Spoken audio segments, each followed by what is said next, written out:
easier. Also, not exactly win rate, as Tempt is going to have that one banned away from him, but good respect from Kongdoo because he hasn't looked too bad.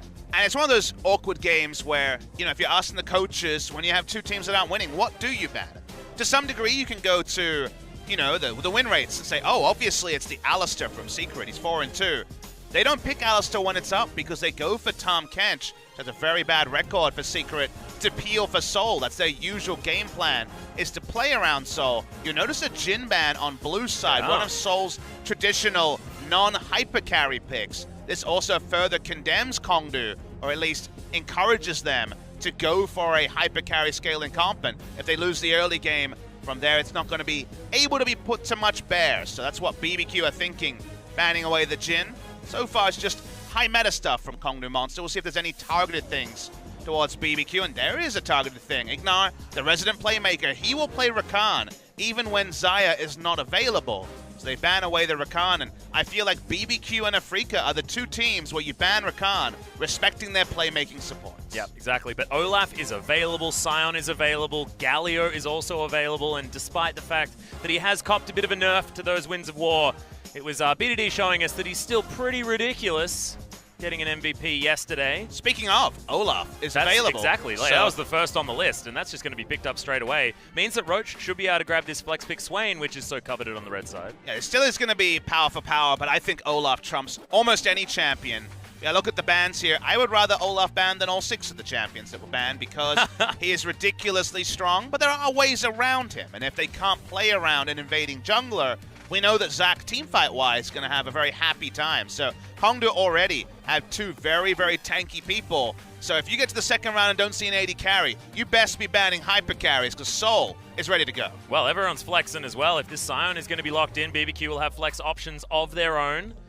I find it interesting that the Skarner's banned instead of the Olaf if they were going to pick the Zac, though. I just feel like that's a little bit ridiculous. You have that interaction with the Impale that's so good with Let's Bounce. Just feel like that would have been a better choice. But look, Kongdoo, they might have a plan here, as the Sion is, of course, going to be locked away. It's also sometimes the next level where if BBQ first pick the Swain and you don't want to play Olaf, what do you do? Yeah, I think it's one of those weird next level scenarios. BBQ is going to look for lane priority. I love the Caitlyn because they know that Kongdoo Monster want to play hyper carry. They haven't been able to pull off the Ezreal draft, so you're expecting a hyper carry from Soul. Why not go for ultra lane dominance? And it's a lane that Trick can play around because it will have pressure. And Kongdoo Monster are actually going to go for the Ezreal in this case. So they see the Caitlyn and the Olaf, and they decide to be a little bit more respectful. They don't go for Kog'Maw. They don't go for a Jinx. They lock in the Ezreal. This is all about timings, and sadly, Kongdoo playing to the right timings has probably been the biggest weakness of their performances so far in the LCK. Well, the good thing for the support pool here is that we've got so many flexes in the solo lanes that there are a lot of champions that are going begging as far as those options are concerned. Camille, for example, is going to be banned away. Could just be Sion in the top lane, but the respect has to be given because Temp could be picking up that Sion in mid. And Roach will probably lock in one of Orin or Gnar. That's kind of how he usually responds. And or Gangplank, because he's still available. That's true. The Gangplank is a Not possibility, but we banned away. It's one of those things that denies the flex here, and you want to just pick the safest laner into a potential Sion. Both the Gnar and the Orin, for different reasons, would be very, very possible. I'll see the Braum ban here saying, hey guys, we're going to pick Orin. That's what it means, Atlas. Yeah. No, I figured that out. I just didn't think it really needed much of a follow-up because Braum gets banned, and I'm like, yeah, fair enough. Last ban here for BBQ, though. See whether they're going to dip down into the support pool here, as the Alistair will be taken away as well. So nice laning partner for the Ezreal. So when they move away from a hyper carry, like you mentioned, Secret's good pick. It's a good pick for Secret, but they haven't been playing champions that really allow Alistair to be played. Then they lock in. I thought you were going to say win for a second. Well, you know, they lock in Ezreal, and Ezreal Alistair's been a very common power bot lane. As now, it's the choice of Orin and Gnar, the forever choice for Roach, who has played 13 games of Gnar, 10 games of Orin, and his next most played is at 3. So he knows which way he likes to play League of Legends. Not the way of the Swain, though. So the Swain will be confirmed into the mid lane. 100% of information now available to BBQ as they pick their solo laner of choice. They can decide where that Sion wants to go. Definitely. Morgana going to be locked in. We'll see whether this is the Glacial Augment Morgana in the LCK. See if it is going to be the support role. That's what you would expect for the Caitlyn. Ignar waiting for his pick to see what we imagine would be, I guess, top or mid, given there's a lot going on here. Yeah. And Sion mid lane against Swain for everybody's tank seems to be happening. Unless... Okay, what would... Okay, never mind. Ignar is just... He's messing with our hearts a little bit here. That's a confirmed Sion top, though. It's crazy he's going to be taking that one and Tempt with the Karma in the mid lane, unless they want to do some weird flexing with support positions. Still a pseudo flex there, but Morgana isn't the most pressure in mid. It's very interesting how the draft has come together for BBQ because they are going for a one-threat comp with Caitlyn, who has a mid-game fall-off. Yeah. Which is usually not what you want to see when it comes to hitting your scalings. However, the Olaf can just take over the game. Kongdoo Monster eventually settle on the Leona coming out from Secret. Usually a pick into the Rakan exclusively. But will be taken here because if you lock down Karma or Caitlyn, if you get the Black Shield onto one and then just lock down the other, the damage falls off a cliff. And BBQ to me is, do you empower Trick to decide the game with counter jungling and also neutral control to get over a mid-game hump of damage for the Caitlyn, who really will fall away in anything other than pushing in the mid-game? Otherwise, Kongdoo Monster, who have a lot of mid-game options themselves, might just overwhelm BBQ. Yeah, and I feel like there is bridging here from BBQ. Karma, if she's ever strong, will be in that mid-game like you talk about, but that's going to be when Kongdoo Monster are really able to get their bouncy castle working. And what was the one comp that they were able to play earlier in the season? It was that bouncy castle engage comp. It's a really fun game, actually. If you sit back and think about it, BBQ want to push waves, and invade. And Kongdoo Monster look at the enemy team and say, man, team fighting looks pretty good. We're really happy about where our item breakpoints are at. So there's going to be a lot to focus and zoom in on here. BBQ seem to have a clear identity of wanting to play around Trick and empower him. Trick has been up and down, needs to be on the up. Remember, guys, BBQ Olivers need to win. Otherwise, they will be in the promotion tournament joining Kongdoo Monster. Yeah, and finally, they actually have control of their own fate as well. BBQ Olivers want to make sure that it's MVP that's down there and not themselves. We have a little bit of bias because of the chicken that we may have access to if BBQ stay in the league as well, but this is a tough one. Really hard to call. Exciting compositions. Once again, Raze has the Zac. There are a lot of things that can be achieved now for BBQ and for Kongdoo Monster. I want us to harken back. I want Kongdoo to go out with a bang, but let's do it. Game number 1 right now.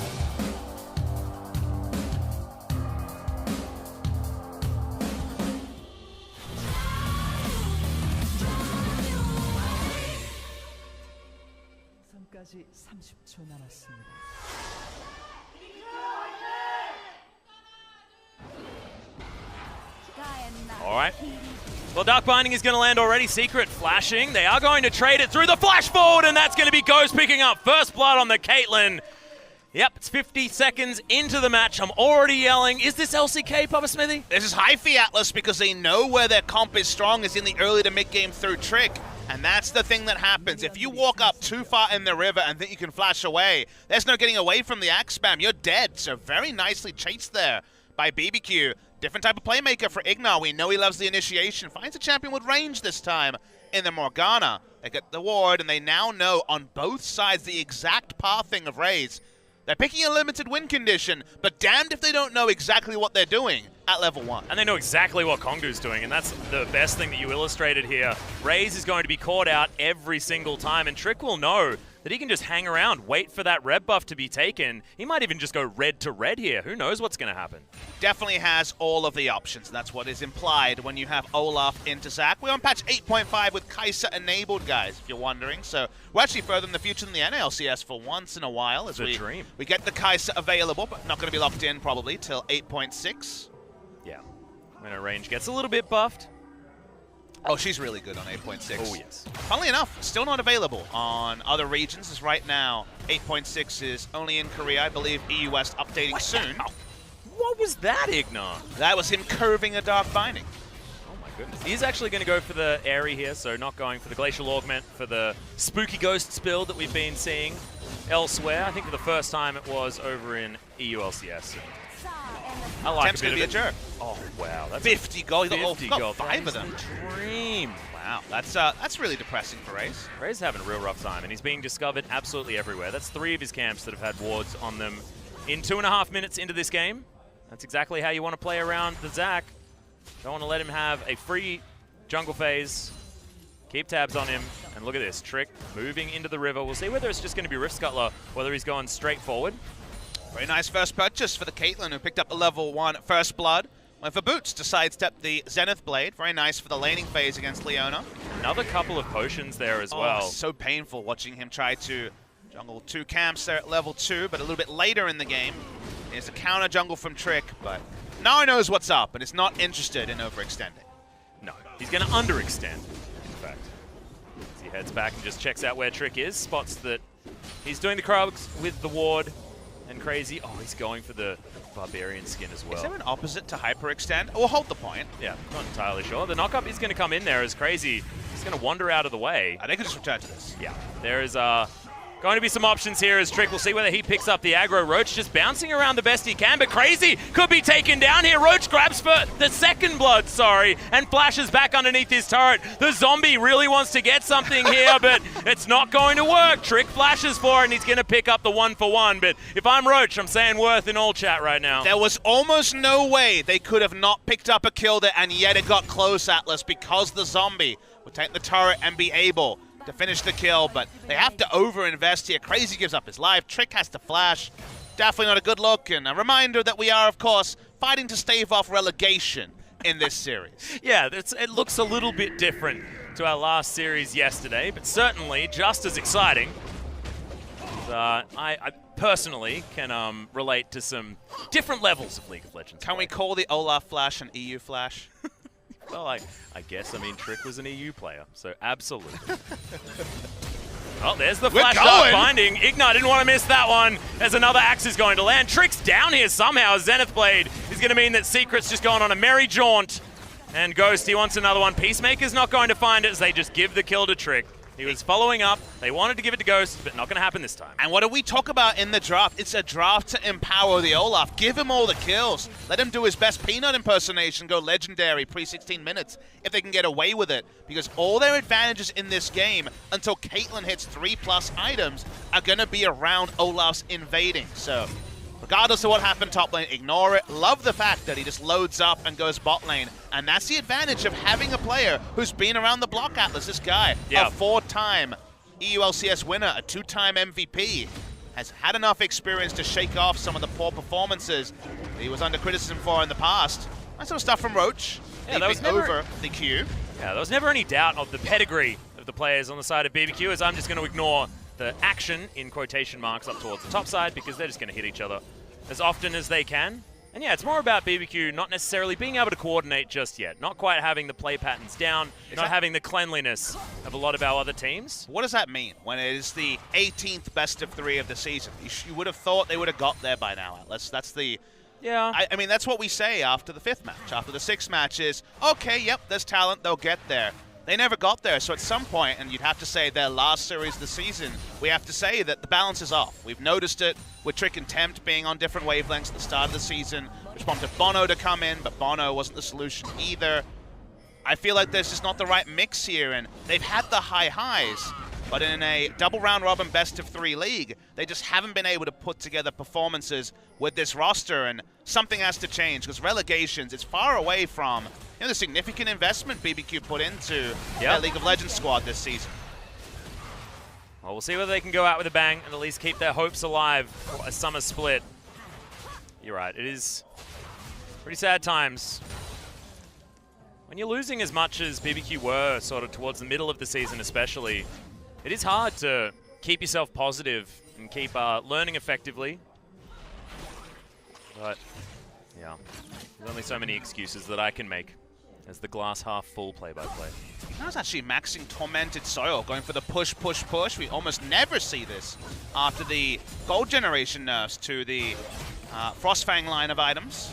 There's actually maxing W. Very interesting to see. You can see it chunking down the ranged minions. Feels like a bit of a KT type strat, you know? Get to the turret and try and get the siege happening very early. But it gets me excited, because again, we looked at the draft and said, very narrow win condition. At least it plays the win condition of push in and let Olaf do whatever he wants in the enemy jungle or to the Infernal. So they get the Infernal. Because of that pushing advantage, as Raze wants to blow an ultimate if he can.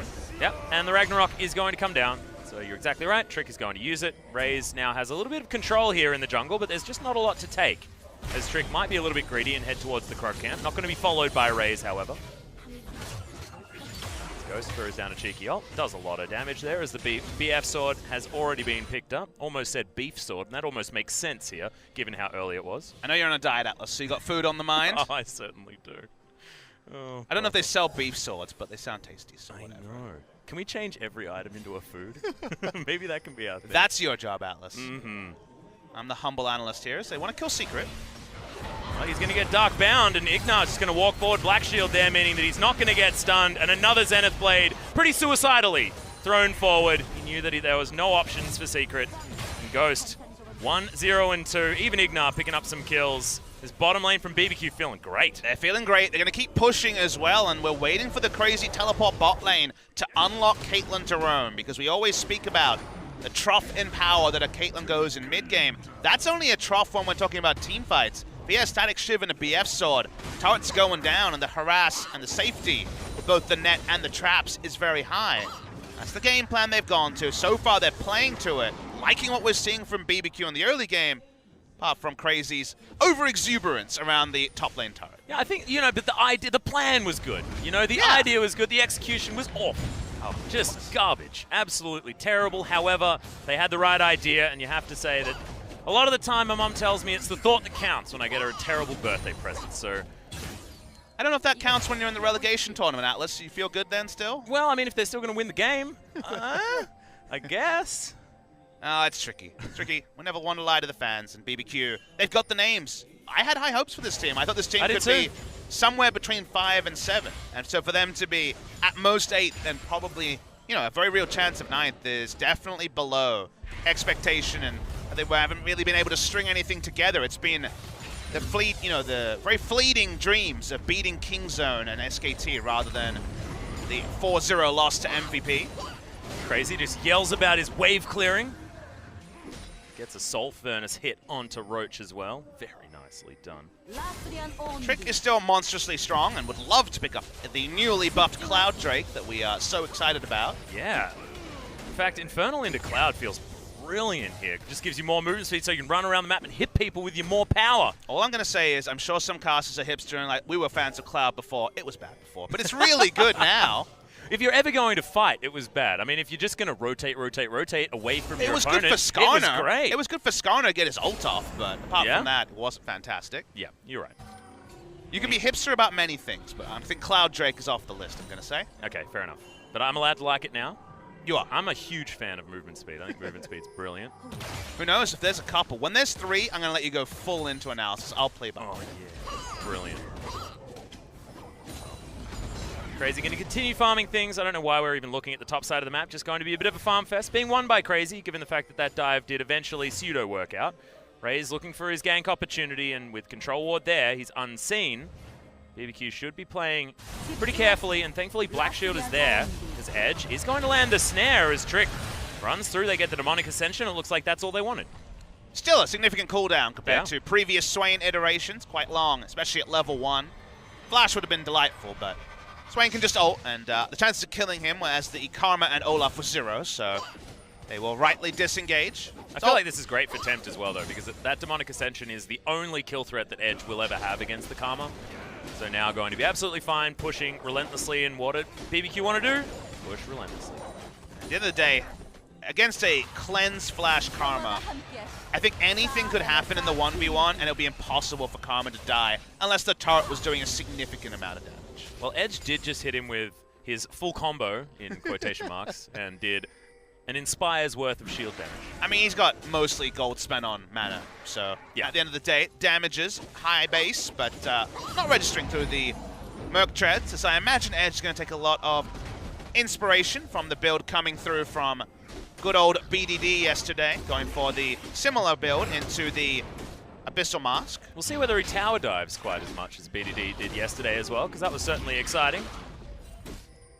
So far, Trick has gotten everything he's gone to. Picked up a Drake, picked up 2 kill involvements, 3 kill involvements, including the assist, and now we'll pick up another neutral. This is what BBQ have picked for. We've seen a lot of teams this season pick comps that have the same spirit of BBQ, but they've been mis-executed. We saw famously KT Rolster versus Kingzone in the first round robin, where KT picked Galio, Caitlyn, Braum, and were pushed in and lost. And that was, an examination of how not to hit your win conditions so far BBQ have been staunchly playing around the Olaf. And again, good to see, but could be turned around. Well, Flash is going to be expended here as turret aggro is shots. picked up. Yeah, exactly. Dark Binding flies through, and yeah, that's 4. That's going to be very close to dead secret. And lane control goes immediately over to BBQ. Raze has to stay down here. What is the Olaf doing? He's actually coming down to assist to try and go for the 3v3 as Ignar getting very high fee. Dark Binding going to go wide. That time it was optimistic anyway, but lane control is what BBQ are playing for down here. Everything's still working towards those win conditions, even able to kill the ward. Brilliant. If you guys want to follow at home with the checklist, what you want to do here if you're BBQ is to take the Drake as soon as after it spawns, and then contest the control ward you see next to the Ezreal icon in the bot lane, because it's all about actually breaking the turret around 15 to 16 minutes. When the Static Shiv is available on the first back for Ghost, is when you want to start rotating through the Caitlyn. So those are the win conditions they're going for, and Kongdoo Monster are aware of this, and that's why you see them contesting Vision around the Scud. The really cool thing is that BBQ's comp, yes, has all of those things going for it, but also it can be a get behind the Caitlyn comp at the end of the game as well. So they are moving towards a late game win condition, as well as having a lot of options as far as siege and everything that you were talking about in the early game. I just feel like it's super balanced in a way that a lot of other compositions aren't, and Caitlyn gives that to you, having this lull rather than anything else. Secret, though, another Zenith Blade to his death, and that is going to be it. Trick picks up the kill, and we like it. The Leona of old is coming out in this game, where she can only go one way, doesn't have the Rakan and Xayah to hold down, and sadly has been to the tune of 4 of the 5 deaths. They're going to try and push mid lane to punish this, and BBQ rotating forward, taking advantage of Secret's exuberance on the Leona. See how much turret damage they can do. It's going to be a lot. Yeah, I think they should be able to get it done, as Ghost happy to tank up the damage, but Raze is going to get in here.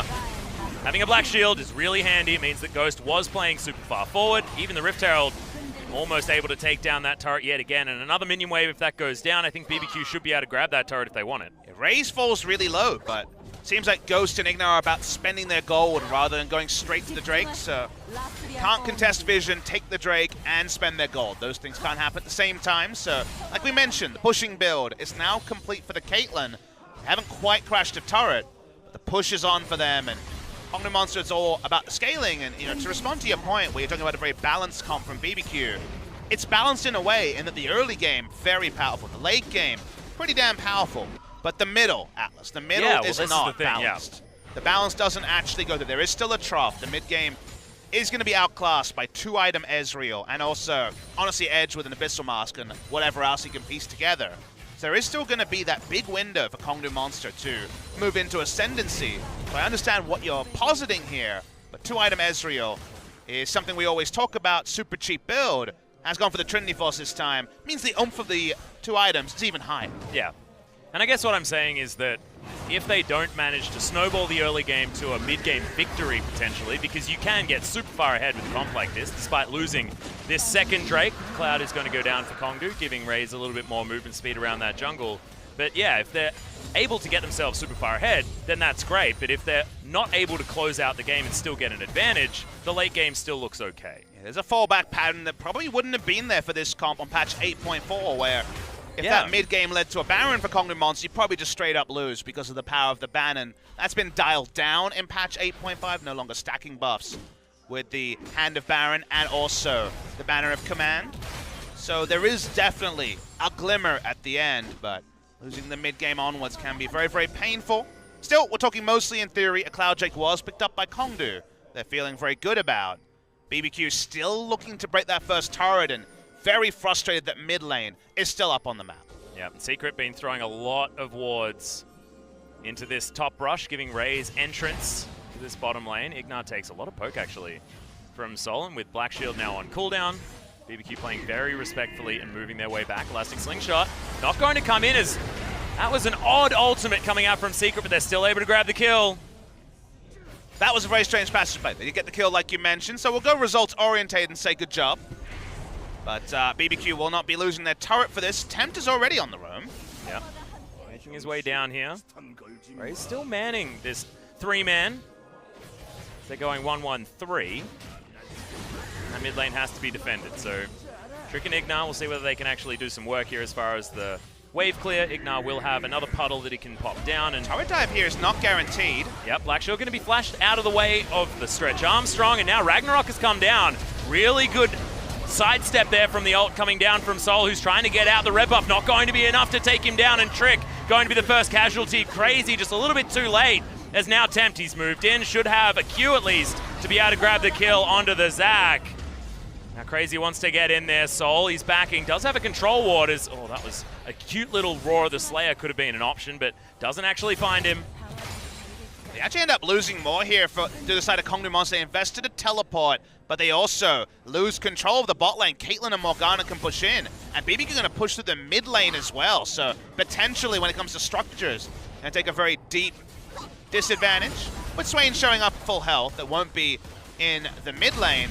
But BBQ can push up this second wave. We'll see how respectful they are. So much standing gold for BBQ, but not quite the completions, unless they can get this turret here. Yeah, and they really need to as well, because Sol now has the items that he wants. Oh, Ghost, he really wants to find it. There he goes, but Stopwatch was picked up. It's a cutie, but Trap's going to be armed, and that's going to be the first Star of Blood going down. That's so sad. At least we now know that Traps beat Stopwatches every time on the Rift. Zonius is always a double-edged sword against a Caitlyn, so nicely thought there from Ghost. Realized after the first headshot crit with the Shiv that he could actually kill the Ezreal. They get the kill, they get the first turret. Gold's lead starts to bring, and you see that we know there's a mid lane turret, less than 1,000, and a 50% HP top lane turret. This is the time for the standing gold to go completely the side of BBQ. Yeah, and a 3,000 gold lead is going to be where it's at after that first turret goes down, as well as Sol dying to what was just all-out aggression from Ghost and Ignar. It's nicely done, but this was going to be the turnaround option for the Kongdoo Monster team, as well as Tempt really wants this turret. Black Shield comes in, no kidnap for you, Raze, as now everyone from BBQ is going to turn up. Another Stopwatch was just not exactly what you wanted, as Secret is going to fall down. They might be able to continue pushing as Ultimate flies forward, and this is the snowball that we were alluding to earlier on if they can get so much of this gold around the map. Trick is so powerful. He's super tanky and high level early in the game. Happy to walk up. That's why they get a bit more damage. Turning on to Ignar, but definitely not counting the cooldown of the Black Shield, because it's back up by now. Yeah, the Black Shield is so strong against Zac as well, who wants to get all of that CC happening. A little bit unfortunate, but really great play out from Ignar on the Morg. Morgana support's really picking up in other regions. In the NALC, I saw a lot of it. Great answer to one particular meta champion, the Rakan. Has no options to chain CC. The Black Shield is there because, of course, it doesn't have burst magic damage. Burst through the Black Shield, so we may situationally see that. It was a great interview with Invent Global with Gorilla very recently, just after their win yesterday, where he talked about the fact that range supports after the Aftershock nerf could definitely see some play. We're now seeing the Morgana in this game. We could see more going forward. Melee support's still a very situationally powerful, especially because one of our most common comps is either Galio or Sion, now or potentially Swain. Nocturne as well. I'm talking about, but mostly the mid laners, right? The Galio, the Sion, the Swain, the 3 tank and hyper carry comps. But as we start to diversify away from that, the range supports have a place as well, which is kind of heartening because range supports have been well out of the meta all of Spring 2018. Yeah, I actually like that you bring up mid lane because I didn't think about that quite as much because the Aftershock nerf didn't really affect our junglers, as you can see. Ray's more than happy to pick that one up on the tanky Zac, but did certainly affect the support, so. Basically, when it was a 20-second cooldown, it was basically every trade rotation you're getting Aftershock. Now, at 35, it's every other, which is a pretty significant nerf to the laning phase, and it means that range becomes stronger. Speaking of range, the double range bot lane of BBQ have crested the 3 outer turrets, and Kongdoo will now answer with 1 in the bot lane. The next step in the play, if you guys have been following at home, to find a way to get on the Baron. Very hard actually to get Baron against red side Swain because he has such oppressive range on his W that he can check it in a non-committal way all the time. It might as well be a Hawk shot, given that it's really strong in the Baron sneaking denial. You can just wander up, chuck it in there. You say wander up, it has such immense range that you could be doing basically anything. Yeah, you just need to just step near the You need to Raptor not camp. be in your own base. Yeah. What is it, like 3,500 range, something like that? I don't even know the number. I just know it's many teamers. 3,500 sounds like a lot of teamers. So I'm just going to go with it. I want to assume that I'm right. Ooh, the second Cloud Drake. The dream. We haven't had 3 Cloud Drakes in the LCK since the buff, so we're very excited. Get all that movement speed. Oh, not an Inferno. Oh. Come on. So unlucky at BBQ. Yeah, I mean, at least, Kongdoo picked up the first Cloud Drake, so that we would have needed a whole bunch of them. First Inferno was very early in this game, so it should be a 5 Drake game, which is fun. And Tempt has played with his build. Look at this, our first Morellonomicon as a second item on the Karma, basically saying, we want to fight early. We know Caitlyn's not that useful yet. Why don't we go for a burst Karma and try to bridge to the Caitlyn better? Cool to see, and it adds the Swain very well, of course. Yeah, another Inspire coming in here as Tempt avoids at least the W damage. It's not too much of a worry. He's just going to pop himself back. And yeah, I like that a lot. Helping with creating a bridge for this Caitlyn that barely even needs one. It is also Zac and Swain. So when it comes to healing reduction, good idea. Very nice idea. Someone has to go there, and Caitlyn wants to focus on Double Zeal. Doesn't want to pick up the Executioner's Calling just yet. So for multiple reasons, liking it, as Ghost puts 3 autos into a control ward and is very frustrated he doesn't escape with any gold. Yeah, unlucky. Speaking of gold leads, about 1,000 gold, but given that Ezreal's over 2 items, you would not necessarily say there's a meaningful lead for the Caitlyn over the Ezreal. Problem is, the map control that you need to make 2-item Ezreal work is not there because everything else has gone the way of Olaf and friends on the side of BBQ. So they're not able to wield the Ezreal very well. BBQ haven't overstepped in any meaningful ways, so they've been pretty respectful when it comes to getting map control. And now it's all about that Baron vision, Atlas. Yeah, and he had those 2 items when he unfortunately fell down to that stopwatch play, meaning that wasn't able to capitalize on when the Ezreal immediately got strong, which was about 6 minutes ago. There's actually no wards for the Gnar to come into, so the Gnar is way out of position. They have no wards on the map. Yep, that's the Solar Flare just being completely avoided. Tricky's got the Ragnarok available, and there's no turret anymore. It's Edge, it's his turn to throw down the stopwatch, but he explodes! Good God, that damage from the Reckless Swing is insane. We've got some more Bloblets on this map, and they're going to be cleaned up all too easily. It's a double kill for the Olaf. Trick having a pretty brilliant game right now. And BBQ bulldozed through mid because Kongdoo Monster doesn't even have a ward around the turret at all. There was nowhere for the Gnar to come in. Usually you have the safety of threatening a teleport when the Gnar is playing the side lane. We actually knew that the situation was even better for BBQ. They turn onto a Baron, and this should be a free one for the side of BBQ. Yep, all too easy. 3 items on the Caitlyn coming up right after this as well if they want to go back home. True Shot Barrage comes down, but it's Tempt getting over the side. Soul trying to flash, trying to heal, trying to Arcane Shift. Not sure whether he can do it. That's going to be Airy picking up the kill for Ignar. They get everything here. Nice of them to stop DPSing when the Ezreal ultimate, the True Shot Barrage is the only way a steal could come in. Remember that at this time, there is no wards. The closest ward is actually next to the Baron pit, on the left of the Baron pit. So Gnar can't get there. You can't walk up in this scenario. Love the chaining onto Edge, who had to deal with double trap and also a decimating smash. Worst day of his life. Raze jumped into the decimating smash as well and just got slammed down. It was like a alley-oop slam dunk that he threw himself into. Would you call it a space dunk? No, I called it bad. Wow. Yeah. It was not a good time. We always try to control our vocabulary when we're referring to some of these games down the bottom of the table. Ignar gets the blue buff. That's pretty cool. Yeah, I didn't mean necessarily a bad choice from him. It was a bad situation to be bad caught outcome. in. Yes, yes. It wasn't BMing. It's not me. Raze is going to set himself up now on the bottom side of the map. Oh, no. We're going to call that Bannon Delicious Chicken. Oh, no. That's what it is. Well, the free chicken was available today, Atlas. I saw it. Did not partake in it. Yeah, neither did I. All right, Delicious Chicken. Is it going to ravage through the base of Kongdoo Monster? I hope so. Like it ravages through other people's waistlines. It's going to be taken down, at least this inner turret. Ghost running forward. The Inspire now being put on top. This is what this comp can do. 27 minutes is pretty early as another Solar Flare lands, but Black Shield is so strong. Raze, no passive, has to flash to get himself out of the way. And now Kongdoo Monster just have to watch as their base is torn apart. Inhibitor should be going down next. Not a lot of options as Secret does make his way forward, but just taking so much damage. The head bump comes in as the kidnap happens onto one, but is this going to be enough? Demonic Ascension from Edge, but he's just not tanky enough. Ghost explodes him with a static shift proc. Inhibitor should be taken. Ultimate going to be used onto Soul just to take him down to half. And BBQ, it looks like they want to keep moving. What the heck was that damage? 10,000 gold leads worth of damage, Atlas. The trust fall fails. We did see the flash away from Caitlyn, not trusting in the Black Shield, but the blue buff for CDR means the Black Shield's there every time they try and engage, and BBQ do win, even with their creative mid-game comp. Yep, the Nexus is going to be taken down.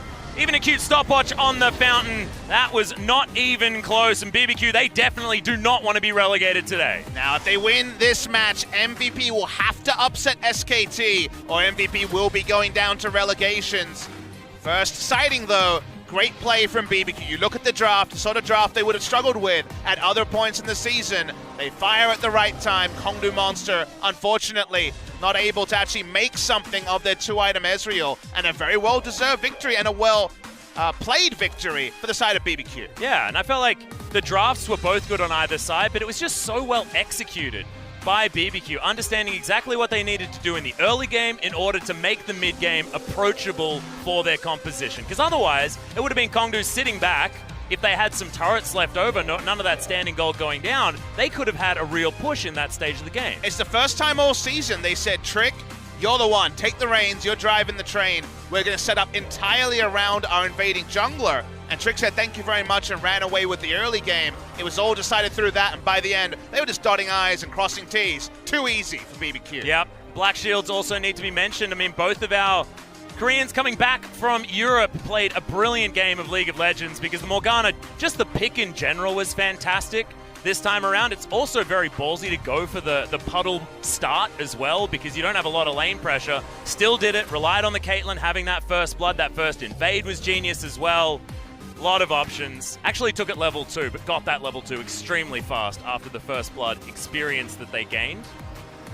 Maxing Tormented Soil and pro play, something you almost never see, but fit with the comp. And the fact that it had so much internal consistency makes me put the big thumbs up. It was well played and well orchestrated by BBQ. Yep, there was just one dive on the top side of the map that you're going to ask questions about, but otherwise